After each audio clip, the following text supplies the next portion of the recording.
Sekolah Minggu Gereja Baptis Efrata. Kita akan memasuki buku yang kedua, bab yang kedua di tahun yang baru ini. Walaupun kita sudah melewati beberapa hari, tapi kita masih diberikan kesempatan untuk menuliskan apa yang akan kita lakukan di tahun ini. Kemarin kita sudah belajar tentang penyangkalan diri. Hari ini Tuhan akan mengajarkan kita untuk tidak terikat dengan harta. Itu juga bagian dari pelajaran yang pertama, yaitu penyangkalan diri. Tapi sebelum itu, mari kita sama-sama membuka dari Matius 19 ayat 16 sampai 26. Matius 19 ayat 16 sampai 26. Sebelum kita membaca, kita akan berdoa terlebih dahulu. Tuhan Yesus yang baik, kami ucap syukur karena hari ini kami diberikan kesempatan untuk belajar firman-Mu. Berkati kami supaya kami mengerti, memahami, dan melakukannya dalam hidup kami. Dan hanya di dalam nama Yesus kami percaya berdoa. Haleluya. Amin. Bapak Ibu Saudara sekalian, kita akan sama-sama membuka dari Matius 19 ayat 16 sampai 26. Saya akan membacakannya, silakan Bapak Ibu Saudara sekalian sama-sama menyimaknya. Ada seorang datang kepada Yesus dan berkata, "Guru, perbuatan baik apakah yang harus kuperbuat untuk memperoleh hidup yang kekal?" Jawab Yesus, "Apakah sebabnya engkau bertanya kepadaku tentang apa yang baik? Hanya satu yang baik, tetapi jikalau engkau ingin masuk ke dalam hidup, turutilah segala perintah Allah." Kata orang itu kepadanya, "Perintah yang mana?" Kata Yesus, "Jangan membunuh, jangan berzina, jangan mencuri, jangan mengucapkan saksi dusta, hormatilah ayahmu dan ibumu, dan kasihlah sesamamu manusia seperti dirimu sendiri." Kata orang muda itu kepadanya, "Semuanya itu telah kuturuti, apalagi yang masih kurang?" Kata Yesus kepadanya, "Jikalau engkau hendak sempurna, pergilah, jualah segala milikmu dan berikanlah itu kepada orang-orang miskin, maka engkau akan beroleh harta di surga. Kemudian datanglah kemari dan ikutlah aku." Ketika orang muda itu mendengar perkataan itu, pergilah ia dengan sedih, sebab banyak hartanya. Yesus berkata kepada murid-muridnya, "Aku berkata kepadamu, sesungguhnya sukar sekali seorang kaya untuk masuk ke dalam kerajaan surga. Sekali lagi aku berkata padamu, lebih mudah seekor unta masuk melalui lubang jarum daripada seorang kaya masuk ke dalam kerajaan Allah." Ketika murid-murid mendengar itu, sangat gempar mereka dan berkata, "Jika demikian, siapakah yang dapat diselamatkan?" Yesus memandang mereka dan berkata, "Bagi manusia hal ini tidak mungkin, tetapi bagi Allah segala sesuatunya mungkin." Bapak Ibu Saudara sekalian, kalau Bapak Ibu bisa melihat background di belakang saya, itu ada jarum dan di situ ada unta. Jadi kalau kita lihat secara nalar kita, tidak akan mungkin lubang jarum itu bisa dimasuki oleh unta. Tetapi Tuhan memberikan satu gambaran yang mengejek. Bagaimana seorang manusia kok sulit sekali untuk masuk kerajaan surga karena hartanya. Bapak Ibu Saudara sekalian, Tuhan Yesus tidak melarang orang untuk menjadi kaya. Tuhan Yesus tidak mencibir orang untuk menjadi kaya. Tuhan juga sangat sedih kalau anak-anaknya kita semua menjadi miskin. Tetapi Tuhan inginkan satu hal, yaitu apa yang Tuhan berkati, yang diberikan oleh Tuhan kepada kita, jangan terikat oleh itu semua. Kalau kita lihat di Alkitab, ayat Alkitab mengatakan, "Di mana hartamu berada, di situ hatimu berada." Coba tanya sama anak-anak remaja. Ini kan sekolah minggu remaja, dewasa, dan senior. Hai anak-anak remaja, lebih baik ketinggalan dompet atau ketinggalan handphone? Saya kemarin juga berbicara dengan tetangga saya. Kemarin hari Minggu yang lalu, saya tuh ketinggalan handphone di rumah. Jadi saya mau pulang naik apa? Karena saya pulang pasti pakai ojek online. Banyak orang yang WhatsApp saya nggak bisa balas. Saya juga nggak bisa share sekolah minggu di grup, gitu kan? Karena memang saya nggak bisa, gitu loh. Saya nunggu di lapak WPI mau ngitung itu kan juga pakai kalkulatornya biasanya di handphone. Handphone itu sudah sebagai apa ya? Bagian dari hidup. Kalau saya nggak bawa dompet, saya bawa handphone, saya masih bisa untuk transfer online. Tapi kalau dompet kan saya tidak bisa untuk telepon gitu kan. Anak-anak remaja sekarang kalau bangun tidur langsung cekrek-cekrek. Selamat pagi gitu kan.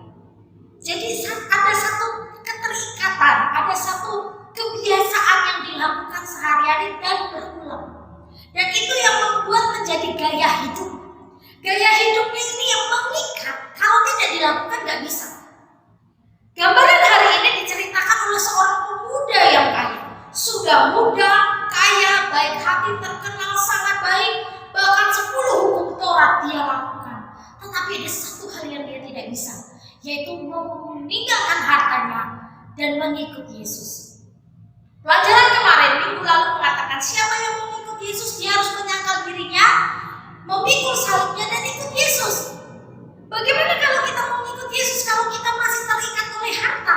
Padahal Yesus bilang jangan ada keterikatan di hadapanku. Harta itu diberikan untuk menjadi pelancar dalam pelayanan. Berkat diberikan supaya kita memberkati orang. Berkat yang diberikan Tuhan supaya kita semakin memuliakan Tuhan. Tetapi bukan berarti berkat yang diberikan Tuhan untuk membiarkan saya semakin besar, semakin dihormati orang. Kalau saya punya harta, saya dipilih menjadi majelis. Kalau saya kaya datang ke gereja atau datang tempat-tempat tertentu, kalau baju saya bagus, saya pasti akan dihormati. Berarti orang yang menghormati seseorang dengan apa yang dia pakai, apa yang dia punya, berarti orang itu tidak tulus.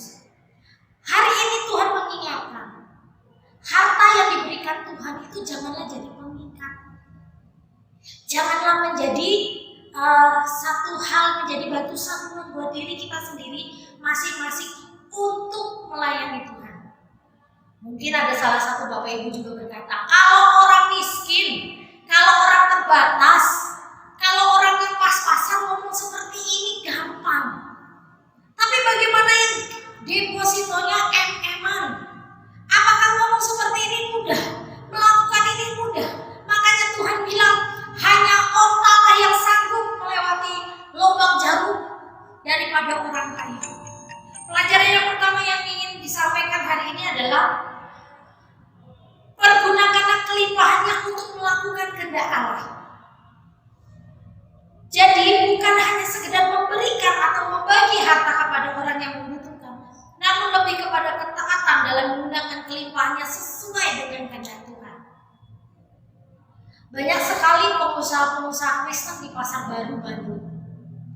Karena suami saya kerja di Pasar Baru, jadinya saya sering mendengar curhatannya suami saya. Banyak sekali pengusaha-pengusaha itu yang mempunyai usaha-usaha yang banyak di sana dan pelayanan-pelayanan yang banyak. Kalau cerita tentang pelayanan, saya baru saja donasi di panti asuhan ini, saya baru saja melakukan ini, begitu, ini. Kesannya memang baik, diberitakan bahwa saya melayani Tuhan, memberikan bantuan, memberikan pelayanan di orang-orang miskin segala macam. Tetapi kelakuan hidupnya sungguh, dia kejam pada karyawannya, dia memotong gaji karyawannya sesuka-sukanya, dia memberi upah yang kecil kepada karyawannya. Hidupnya tidak menjadi kemuliaan bagi Tuhan. Walaupun pelayanannya di mana-mana, nanti Tuhan bilang lupa. Saya sudah melayani Tuhan, saya sudah begini, tetapi waktu kerajaan Tuhan bilang, aku tidak mengenal engkau. Apakah kita semua mau dibegitukan oleh Tuhan? Ada juga salah seorang teman bekerja pada satu keluarga yang kaya, punya panti jompo, punya panti asuhan. Tetapi sama salah satu saudara saya ini sangat kejam, gajinya ditahan, tenaganya diperas. Walaupun pelayanan di luar sana luar biasa, kesannya sangat baik, kesannya sepertinya murah hati, tapi kelakuan hidupnya tidak mencerminkan kemuliaan Tuhan. Bagi anda semua yang saat ini diberkati Tuhan melimpah-limpah dengan harta, ingatlah baik-baik, saat kita kembali ke dunia dari dunia ini kembali ke surga, menghadap Bapa di surga. Peti matimu mungkin bisa jutaan atau ratusan juta. Mungkin rumah juga bisa dihiasi bunga-bunga yang indah. Tetapi yang kau dapat hanya satu petak tanah yang ukuran 2x2. Peti mati yang kecil, yang dari kayu yang lapuk. Dan kembali ke surga hanya seperti saat engkau kembali datang ke dunia. Ku tak membawa apapun juga saat ku datang ke dunia.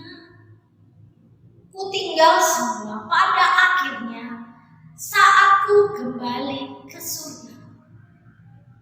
Jadi hari ini Bapak Ibu Saudara sekalian, ingatkan baik-baik bahwa hal yang kita miliki ini adalah hal yang titipan. Saya ingin membacakan ini. Berbahagialah orang yang miskin di hadapan Allah, karena mereka lah yang mempunyai kerajaan surga. Matius 5 ayat yang ketiga. Miskin di hadapan Allah bukan berarti miskin kin-kin, gak punya apa-apa. Tetapi miskin di hadapan Allah merasa bahwa apa yang saya punya ini adalah kepunyaan Tuhan. Semuanya hanya titipan. Kalau kita punya pola pikir seperti ini, kita akan menjadi orang-orang yang memuliakan Tuhan dalam segala keadaan. Saat kau kaya, kau akan memuliakan Tuhan. Saat kau kaya, kau akan memberkati banyak orang. Saat kau kaya, kau sangat baik kepada semua orang.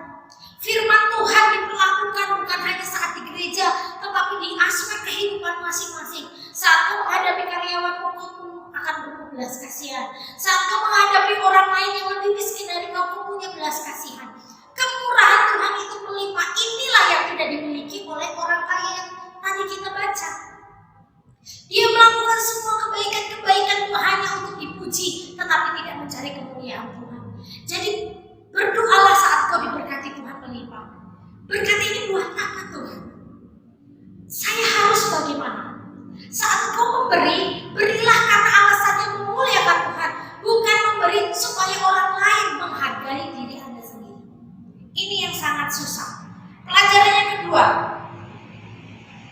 Mari ikutlah aku, kebersediaan untuk mengakui kemesiasan Yesus dan mengikuti apa yang Yesus ajarkan, yang menyempurnakan pelaksanaan hukum Taurat yang dibanggakan oleh pemuda itu. Kesulitan utama pemuda itu ialah merasa besar, merasa baik dan taat kepada moral keagamaan, tetapi dia tidak mengakui kemesiasan Allah kita sendiri. Dia merasa, wah saya sudah melakukan ini, wah saya sudah berpuluhan nih, saya sudah melayani Tuhan nih, saya sudah begini. Sepertinya list tugas tanggung jawab itu sudah dilakukan, dicetak, cek. Tetapi nilainya gak ada.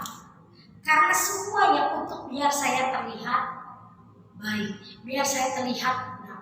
Ini yang pelajaran kemarin, saya sangat setuju sekali dengan pelajaran ini. Dua pelajaran ini sangat tertema. Pertama, penyangkalan diri. Namanya menyangkal diri sebenarnya itu kita bisa, tetapi kita tidak melakukannya karena apa? Karena Tuhan mulai mematikan keinginan diri kita sendiri. Saya akan ingatkan Bapak Ibu Saudara sekalian. Menyangkal diri berarti dengan tegas berani berkata tidak pada ambisi, kehendak pribadi, dan sebaliknya berkata iya kepada kehendak Tuhan. Jadi tidak terikat dengan harta itu salah satu menyangkal diri. Bukan hanya saat saya sebenarnya mau marah ini, tapi karena saya menyangkal diri, saya nggak mau jadi marah. Bukan hanya itu, banyak sekali hal. Saat saya merasa malas untuk berdoa, tapi badan saya capek, saya mau berdoa sama Tuhan. Itu pun menyangkal diri. Makanya waktu Tuhan Yesus di Taman Getsemani berkata, tidak bisakah engkau sejam saja duduk berdoa? Bagaimana Tuhan mengajar kita untuk menyangkal diri? Tuhan bukan hanya menyangkal diri, bahkan dia mengosongkan dirinya. Bukan asing kosong-kosong, bukan, tapi dia menahan dirinya, tidak melakukan sesuatu sebagaimana Allah. Dia bisa saja melompati cerita atau berubah menjadi yang lain supaya dia tidak disisa, atau mengganti cerita itu dia bisa saja. Tetapi dia Allah yang bertanggung jawab. Saat Allah Bapa kita melakukan seperti itu, bukankah kita pun harus seperti itu? Barusan saya melihat satu tayangan seseorang yang dulu katanya seorang pendeta tetapi dia menjadi mualaf. Dia berkata begini, ada satu lagu orang Kristen, saya nggak begitu tahu lagunya apa tadi, berkata dengan bahasa Inggris, tapi artinya saat pagi-pagi sekali saya mencari hadirat-Mu, saat pagi-pagi sekali saya mencari kemuliaan-Mu. Dia mengaku bahwa yang melakukan itu adalah umat saudara kita yang sebelah, tapi umat Kristen tidak melakukannya itu. Saya waktu melihat itu langsung begini, loh, kita itu hubungan kita sama Tuhan yang tahu hanya siapa? Yang boleh tahu hubungan kita sama Tuhan hanya Tuhan dan kita sendiri. Apakah kita berdoa seperti orang Farisi yang memakai jubah dan tali doa yang panjang dan berdoa mengangkat tangan di perempatan jalan? Apakah Tuhan mengajarkan kita untuk menunjukkan kerohanian kita kepada orang lain? Kalau salib, baju gambar Tuhan Yesus gitu kan. Kalau apa-apa dalam nama Yesus gitu, apa begitu? Bapak Ibu, akhir zaman ini adalah akhir yang hidupan kita ini, hidup di akhir zaman ini membuat kita tuh semakin dewasa. Kekristenanmu, imanmu tidak boleh ditunjukkan hanya supaya orang mengakui engkau sebagai anak Allah, tetapi biarlah orang lain memuji Tuhan karena kehidupanmu yang benar. Ini namanya tidak keterikatan dengan apapun juga, terutama harta. Jangan sampai Bapak Ibu Saudara sekalian, apalagi yang remaja. Saya sekarang sering sekali melihat anak-anak remaja yang hidupnya kungku-kungku, yang nongkrongnya di kafe, cekrek di Instagram, cekrek baju bagus, ke mall, kemana, jalan-jalan kemana-mana. Tetapi saya tahu persis keadaan keluarganya itu sebenarnya saya tidak mau merendahkan orang lain, tetapi saya berkata gini, aduh, mamanya, keluarganya, orang tuanya, keadaannya itu terbatas. Mengapa harus dibuat dan disia-siakan berkat Tuhan seperti itu? Saya tahu masa muda itu tidak bisa diulang lagi, saya paham. Tetapi hai anak-anak remaja, pergunakanlah berkatmu, uangmu, sesuatu yang bijaksana, bukan hanya untuk diakuin orang supaya sama temennya. Tetapi biarlah kita hidup di hadapan Tuhan dengan benar. Lebih baik uangmu yang kau pegang untuk beli apa boba yang segini 25.000, kok berikan apa untuk mamamu gitu kan? Ulang tahun siapa? Ulang tahun temennya. Tapi mamanya ulang tahun dikasih nggak? Papanya ulang tahun dikasih nggak? Jangan hanya hidup kita di luar kita pandang biar baik, tapi keluarga sendiri kita tidak menjadi berkat. Jadi hari ini buat Bapak Ibu Saudara sekalian, saat Anda mempunyai berkat yang pertama, perlakukanlah berkat itu sebagai titipan untuk kemuliaan Tuhan.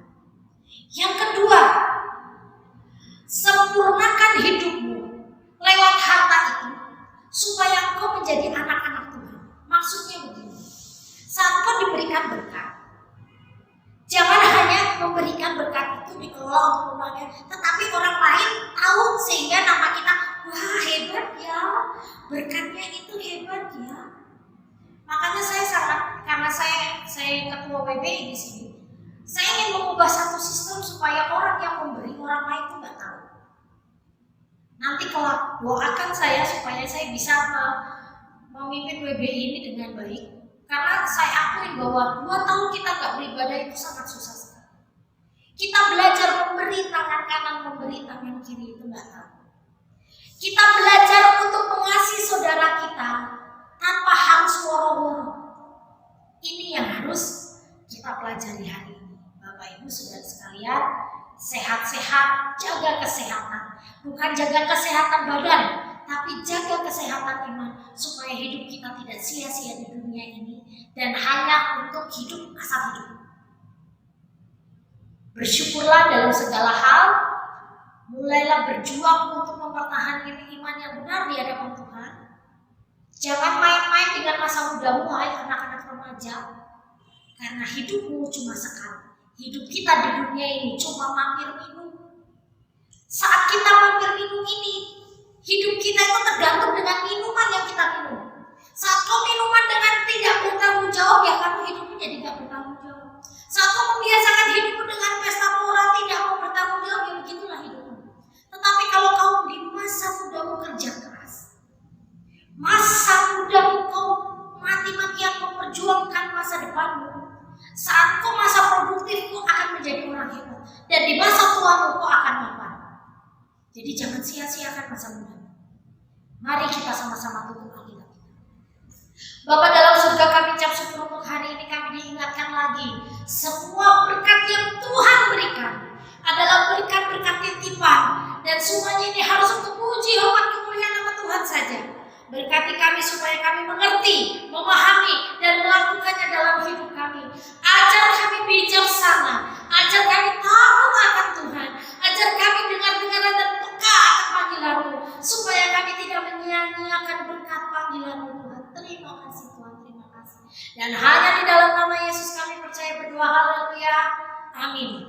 Selamat pagi, Tuhan Yesus memberkati.